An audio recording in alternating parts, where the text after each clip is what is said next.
जोहार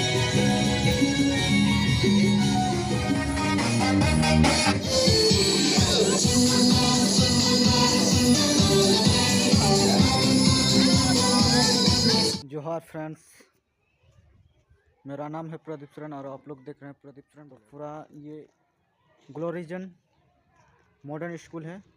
ये जो आप लोग देख रहे हैं झकामका ऊपर ये सजाया हुआ है आज, और पूरी ये बाउंड्री आप लोग देख पा रहे हैं, ये चारों तरफ है।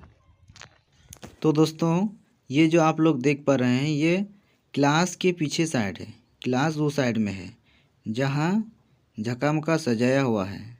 तो चलिए आप लोग को सामने से दिखाते हैं। जितने भी स्टूडेंट हैं जो इस प्रोग्राम में भाग लिए हैं वो टीचर बाकी है हम लोग का प्रोग्राम जो शुरू होने के लिए।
मेरे ओर से आपको और आपके परिवार को मेरे हृदय की गहराई से हैप्पी क्रिसमस और न्यू ईयर की मुबारक हो।